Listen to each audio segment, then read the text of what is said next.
First contact and escalation.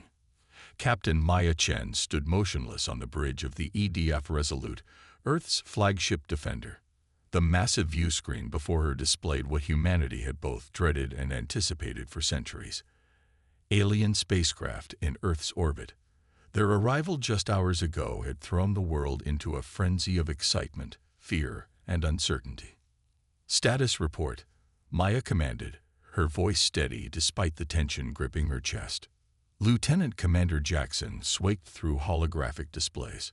7 vessels in high Earth orbit. No recognizable weapon systems by our standards, but energy readings are off the charts. Their hulls appear to be made of some crystalline metallic composite we've never encountered. Maya nodded, studying the alien ships. They resembled massive, iridescent nautilus shells, spiraling elegantly against the backdrop of stars. Beautiful, yet utterly foreign. The Earth Defense Fleet, a modest collection of 26 warships built as a precaution against this very moment, now seemed woefully inadequate. Any response to our greeting transmissions? She asked the communications officer. Nothing recognizable as language, Captain. Lieutenant Patel's fingers danced across her console. They're broadcasting something, but it's just patterns of sound and light that don't match any linguistic structure we understand. Dr. Elias Reyes, the xenolinguist assigned to the Resolute, floated in the zero-gravity section of the bridge, surrounded by holographic symbols.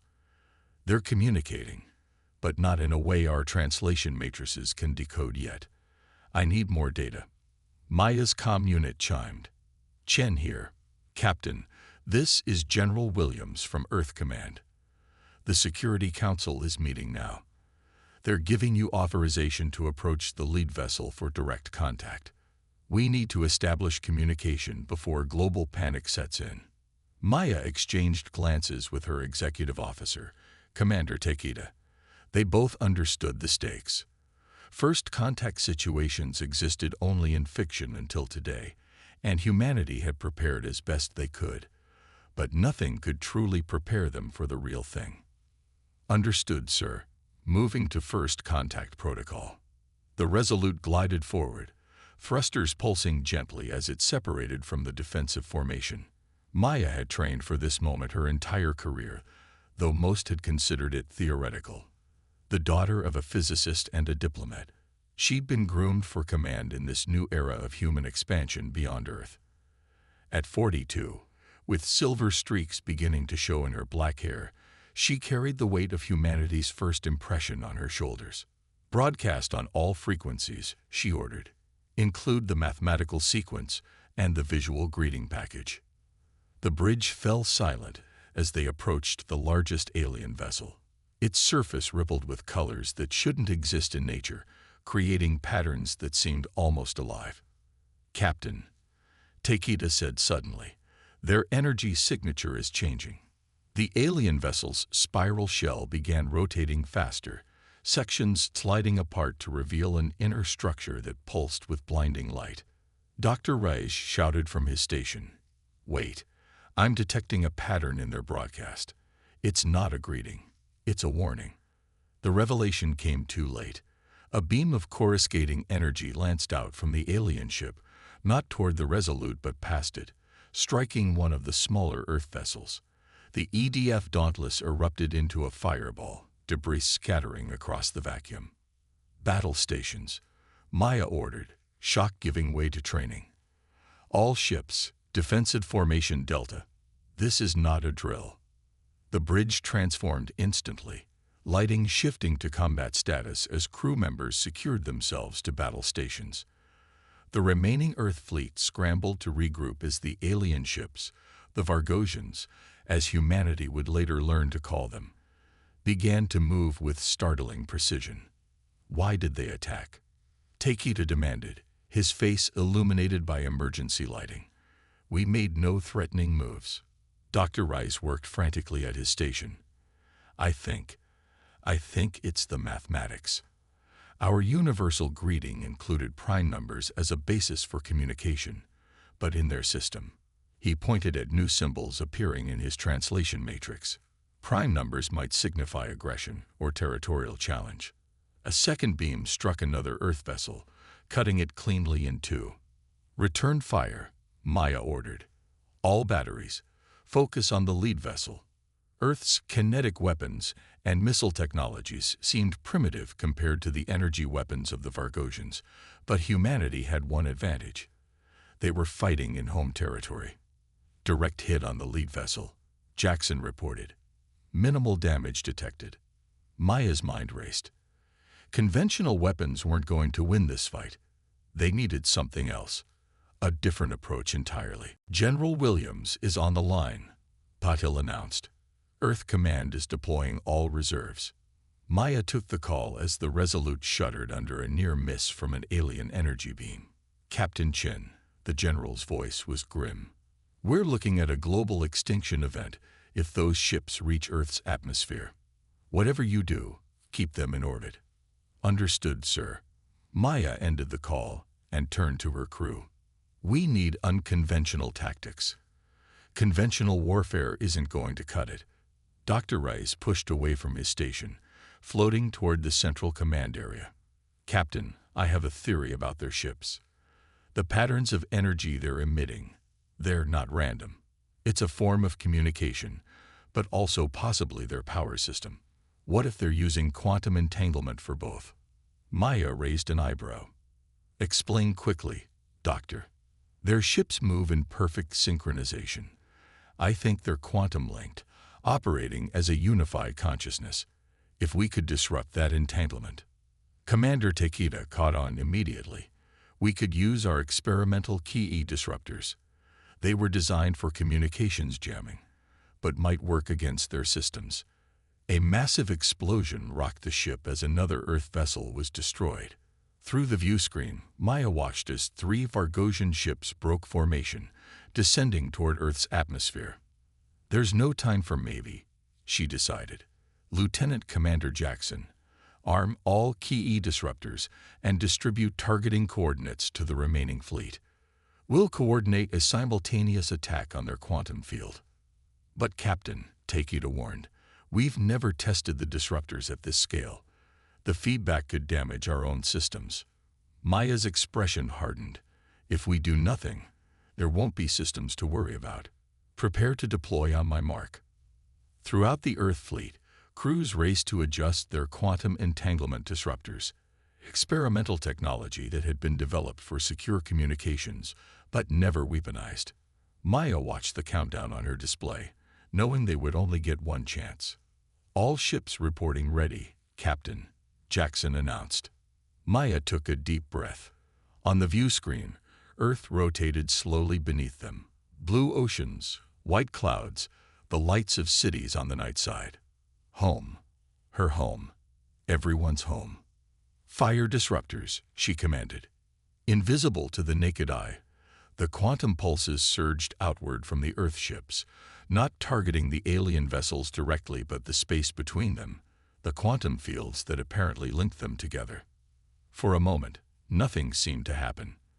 Then, the Vargosian ships faltered. Their perfect coordination dissolved as their hulls began to shimmer erratically, the beautiful spiral patterns breaking down into chaos.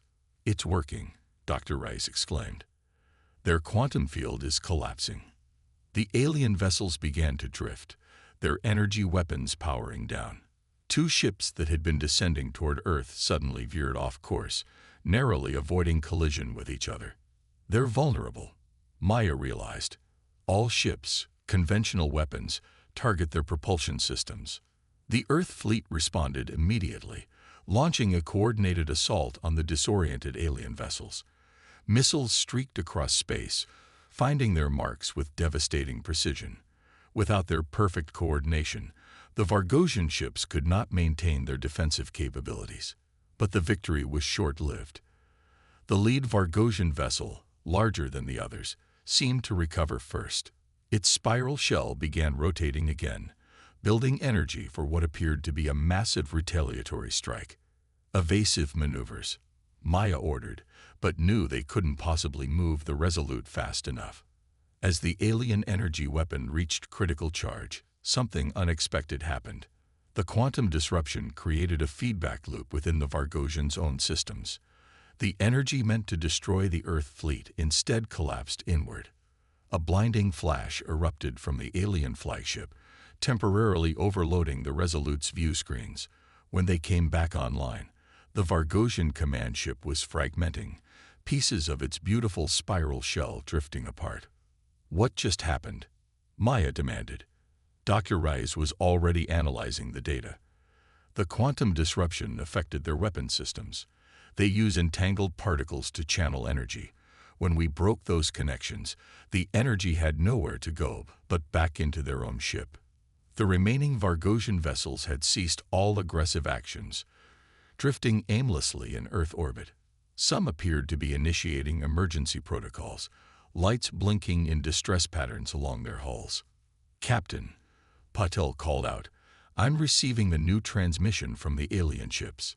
It's different, more structured. I think they're trying to surrender." Maya stared at the view screen, watching the debris of destroyed ships, both human and alien, floating in Earth's orbit. What had begun as humanity's greatest moment of discovery had turned into its first interstellar conflict, all because of a tragic misunderstanding. "Open a channel," she said quietly. "Let's try this first contact thing again." As the hours passed, Dr. Reyes made the breakthrough they needed. The Vargosians communicated primarily through quantum-entangled photons that carried meaning in their pattern and intensity, a concept entirely foreign to human linguistics. What humans had interpreted as aggression had actually been a formal greeting, and what the Vargosians had seen as a threat in humanity's mathematical message had been an innocent attempt at connection. The war that almost ended humanity had lasted less than 3 hours. The real work, understanding each other, was just beginning. Humanity's ingenious response. Dr. Elias Reyes hadn't slept in 36 hours. The quantum linguistics lab aboard the Resolute had become his temporary home, as he worked feverishly to establish a reliable communication channel with the Vargosians. Holographic symbols floated around him like exotic fish in a digital sea. Some human, some alien, all part of the complex puzzle he was trying to solve. "I think I've got it," he announced as Captain Maya Chen entered the lab. Her uniform was wrinkled from the hours of crisis management, but her posture remained impeccable, a testament to her unbreakable discipline. "Show me," she said simply. Reyes gestured at the three-dimensional matrix hovering before them. "Their language doesn't translate linearly like ours. It exists in quantum superposition, multiple meanings simultaneously until context collapses them into specific intent. Like Schrödinger's conversation," Maya observed. Reyes nodded appreciatively. "Exactly. When we sent prime numbers, they perceived multiple possible meanings. Unfortunately, one interpretation in their cultural context signaled aggressive territorial expansion." Maya studied the display. The Battle of First Contact, as it was already being called, had cost humanity 4 ships and 312 lives. The Vargosians had lost their flagship and 2 smaller vessels. Now the 5 remaining alien ships maintained a stable orbit, no longer a direct threat, but still a source of global anxiety. "Earth Command is demanding answers," Maya said. "And reparations." Reyes looked up from his work. "We fired first, Captain. From their perspective." "I know, but try explaining quantum linguistic ambiguity to frightened politicians," she sighed. "What about direct communication? Can we establish a reliable channel now?" Reyes activated a new simulation. "I've developed a quantum-entangled translation matrix. It won't be perfect, but it should avoid catastrophic misunderstandings. We can attempt real-time communication." Maya nodded decisively. "Set it up in the conference room. I want Commander Takeda, you and Lieutenant Patel present. Keep the team small, fewer chances for misinterpretation." As Rice prepared the communication system, Earth's remaining defense fleet maintained a cautious formation around the Vargosian ships. The world below held its collective breath, watching live streams from orbit as humanity faced its first alien diplomatic crisis. In the conference room, Maya sat at the head of the table, reviewing the first contact protocols that had failed so spectacularly hours earlier. Humanity had prepared for this moment for decades, creating detailed procedures based on theoretical xenolinguistics and anthropology. None had accounted for quantum language. "System ready, Captain," Rides announced, adjusting the final settings on the holographic interface. Maya straightened her uniform jacket. "Open the channel." The holographic display flickered, then resolved into a three-dimensional image that took all of them by surprise. The Vargosian representative wasn't the insectoid or reptilian creature many had expected. Instead, a being that resembled a brilliant cloud of color and light hovered over the conference table. Tendrils of luminescence extended and retracted in rhythmic patterns that the translation matrix interpreted as speech. "Greetings, ship leader of Earth's sphere," the matrix translated, the words appearing as text beneath the floating entity. "I am Xanthos Lumina, secondary coordinator of the Vargosian Exploration Cluster." Maya stood, maintaining the formal posture recommended by the contact protocols. "I am Captain Maya Chen of the Earth Defense Fleet vessel Resolute. I speak on behalf of humanity in this initial exchange." The cloud of light pulsed, colors shifting from blue to purple. "Our deep regret extends for the misunderstanding that led to loss of life essence. Our cultural patterns did not align with expected protocols." "We share that regret," Maya replied carefully. "Our intentions were peaceful. We seek understanding, not conflict." The exchange continued cautiously, each side navigating the treacherous waters of first contact after a disastrous beginning. Rise occasionally adjusted the translation matrix, fine-tuning it as he learned more about the quantum nuances of Vargosian communication. Through the conversation, a clearer picture emerged. The Vargosians were not conquerors but explorers, part of a vast collective of intelligent species that had been traversing the galaxy for millennia. Earth had been on their survey list for centuries, but they had waited until humanity developed sufficient technology to understand interstellar concepts. "Your quantum disruption tactic," Xanthos Lumina's form rippled with what the Matrix suggested was admiration, "was unexpected. No emerging species has previously identified our quantum entanglement vulnerability so quickly." Maya glanced at Reyes, whose expression reflected pride tempered with scientific curiosity. "Humanity has a talent for improvisation," she replied. "This quality is valuable," the Vargosian acknowledged. "Many species require generations to adapt to new paradigms. Your rapid conceptual flexibility is remarkable." As the conversation progressed, Maya realized they were being assessed. The disastrous first contact had unexpectedly revealed humanity's technological creativity and adaptive thinking, qualities that apparently held significant value in the wider galactic community. The meeting lasted 3 hours, establishing the foundations for further diplomatic relations. When it concluded, Maya felt drained but cautiously optimistic. The Vargosians had agreed to withdraw their remaining vessels to lunar orbit as a gesture of peaceful intent, while promising to share technical specifications that would help prevent future communication disasters. "Well, that went better than our first attempt," Takeda remarked as the holographic interface powered down. Maya nodded, her thoughts already turning to the challenges ahead. "Inform Earth Command we've established preliminary diplomatic relations, and tell them to start assembling a formal diplomatic team. Linguists, anthropologists, physicists, cultural experts. This is just the beginning." 3 days later, Maya stood in the observation deck of the Resolute, watching Earth rotate below. The immediate crisis had passed, but the real work of integrating humanity into the galactic community was just beginning. Earth Command had established a permanent quantum communication link with the Vargosian delegation, and plans were underway for a physical diplomatic outpost on the Moon. Dr. Rice joined her at the viewport, his eyes bloodshot from days of intensive work on the translation matrix. "The Vargosian database they shared is remarkable," he said without preamble. "They've mapped over 6,000 spacefaring civilizations across our galaxy alone. Some have existed for millions of years." Maya absorbed this humbling information. "And how does humanity compare?" "We're considered extremely young," Rice replied, "but with unusual potential. Our neural architecture allows for creative leaps that some older species find difficult, and our technology development rate is apparently among the fastest they've recorded. Is that why they didn't simply destroy us when the misunderstanding occurred? They recognize our potential." Rice hesitated. "Not exactly. According to what I've decoded, they were genuinely surprised by our quantum disruption tactic. It demonstrated an intuitive understanding of physics that caught them off guard." Maya smiled slightly. "So we scared them." "I wouldn't put it that way to the diplomats," Rice cautioned, "but essentially, yes.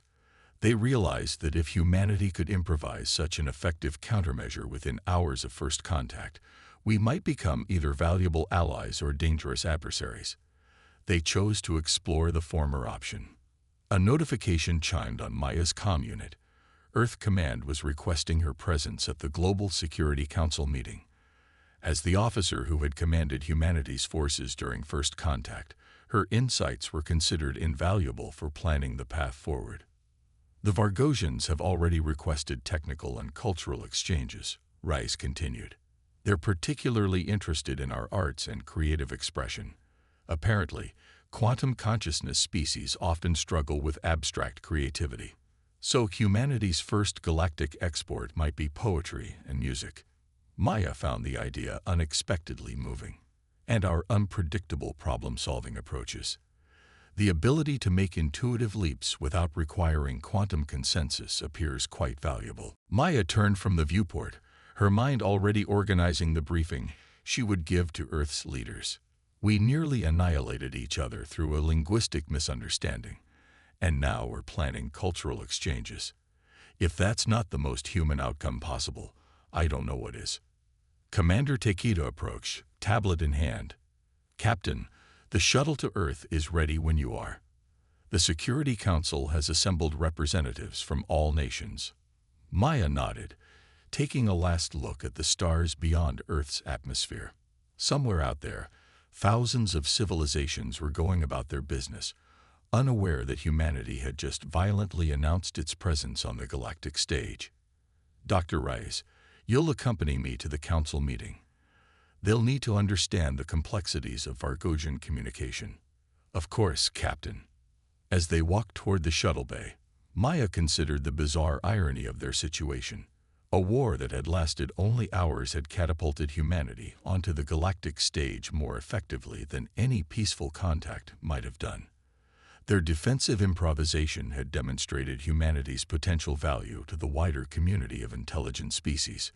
"Captain," Rice said quietly as they boarded the shuttle, "there's something else you should know. Based on the data the Vargosians shared, there are species in our galactic neighborhood that are far less peaceful. Some might see a young, resourceful species like humanity as a threat or a resource to be exploited." Maya buckled into her seat as the shuttle prepared for atmospheric entry. "You're saying our little demonstration of quantum disruption might have put us on some dangerous radars?" "Possibly. The Vargosians have implied they could offer protection as we develop, in exchange for cultural and creative exchanges." "Protection," Maya repeated thoughtfully, "or supervision. Either way, it sounds like humanity just became a very small fish in a very large pond full of predators." The shuttle detached from the Resolute, angling toward Earth. Through the viewport, Maya watched as one of the Vargosian ships gracefully navigated toward the moon, its spiral shell gleaming in the sunlight. Beautiful and alien, a visceral reminder that humanity was no longer alone in the universe. "Well," she said with a slight smile, "we've always done our best work under pressure. If they want human creativity and adaptability, they'll certainly get it." As Earth's atmosphere began to glow around the shuttle's heat shields, Maya Chen prepared herself to explain to humanity's leaders how a catastrophic first contact had transformed, in just hours, into humanity's first step onto the galactic stage.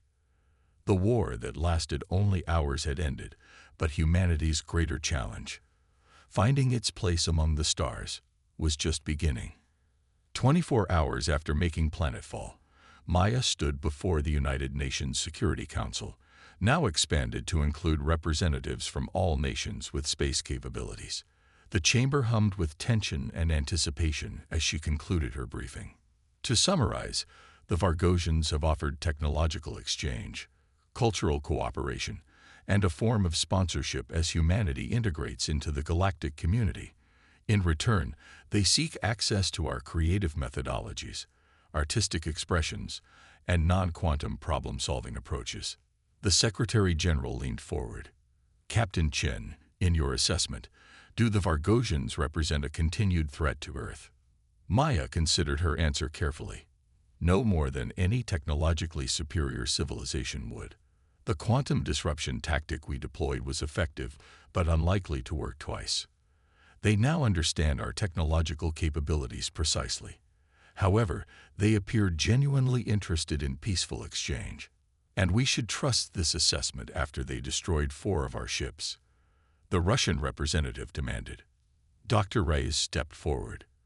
With respect, we now understand that our initial mathematical greeting contained patterns that, in their quantum language, suggested territorial aggression. From their perspective, they responded defensively to a perceived threat. The chamber erupted in debate, diplomats and military officials arguing over humanity's best path forward. Maya watched, recognizing the pattern playing out before her.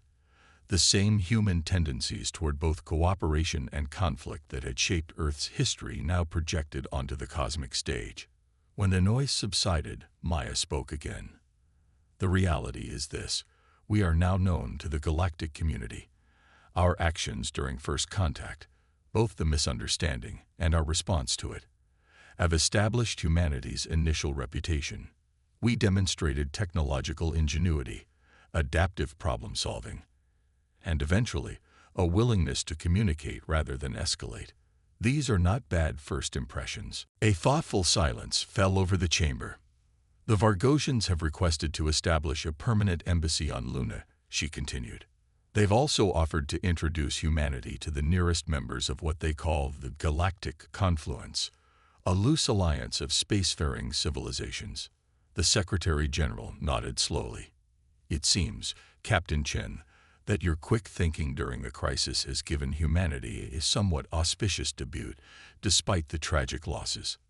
Maya thought of the crew members who had died during those chaotic hours, lives lost due to a failure of communication. Their sacrifice will not be forgotten, she said quietly, and perhaps the best way to honor them is to ensure that future contacts don't begin with the same mistakes.